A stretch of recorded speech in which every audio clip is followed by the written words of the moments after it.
तक हम अपने बच्चों के साथ, स्पेशली महिलाएं, क्योंकि नारी शक्ति है, शक्ति का रूप है और हमारे देश में नारी को बहुत सम्मान और इज्जत दी जाती है।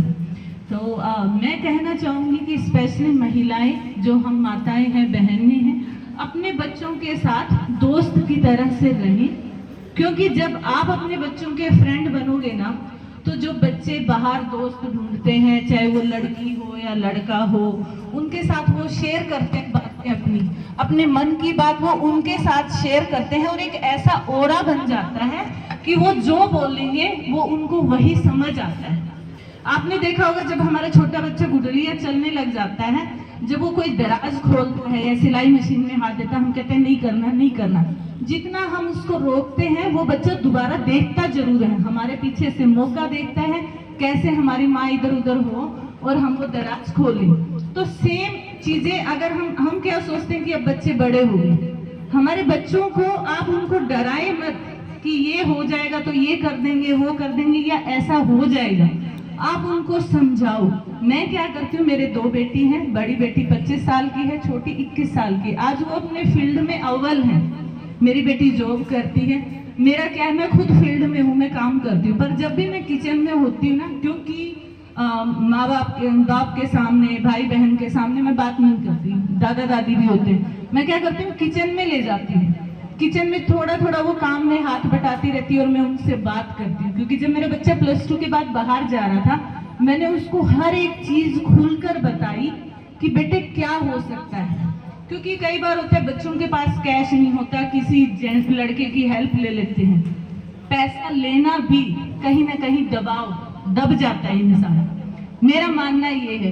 तो मैं कहना चाहती हूँ कि आप अपने बच्चों को ना पहले दोस्त बनिए उनके अच्छे, उनको डराए मत। आज शिक्षा देना भी बहुत जरूरी है, क्योंकि शादी के बाद अगर बच्चा इंडिपेंडेंट नहीं है, जैसे अभी हमारे बड़े भाई साहब ने बताया दहेज की बात चल रही थी, अगर हमारी लड़की इंडिपेंडेंट होगी तो जो वो जलाने वाला, मारने वाला वो केस नहीं होगा, कभी भी नहीं होगा। अपने बच्चों को स्वतंत्र जरूर करें, पर अपने संस्कारों के साथ। और जहां तक लिविंग रिलेशन की बात आती है, मैं उस पर कहना चाहूंगी, अगर आप उनको खुल के बताओगे ना, क्योंकि आजकल अगर मैं पहले से माफी मांगती हूँ, कुछ भी शब्द मेरे अगर नियंत्रण में ना हो तो मुझे छोटा समझ के माफ कर देना।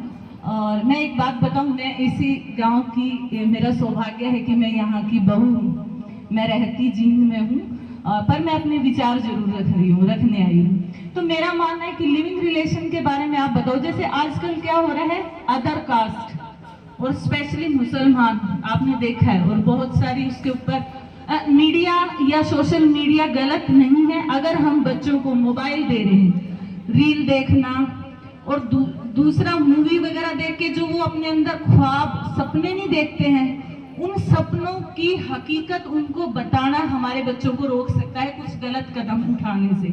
जब तक हम लिविंग रिलेशन साथ रहने का उनको क्लियरली नहीं बताएंगे कि इसके बच्चे क्या नुकसान होते हैं, तो वो जब तक समझेगी भी नहीं। आपको पहले अपनी बच्ची की भावनाओं को सुनना है, समझना है।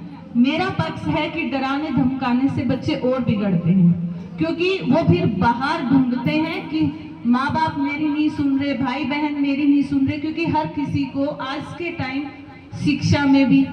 शिक्षा में अव्वल है, नारी शक्ति बहुत है। हमारे माननीय अध्यक्ष जी, आप देख सकते हो कि कितने बड़े लेवल पे हैं, पद पे हैं। तो मेरा कहना है कि जब तक आप उस बच्चे को नहीं बताओगे इसके ये नुकसान है और ये हो सकता है, और दूसरा उसके दिमाग में डर नहीं डालना।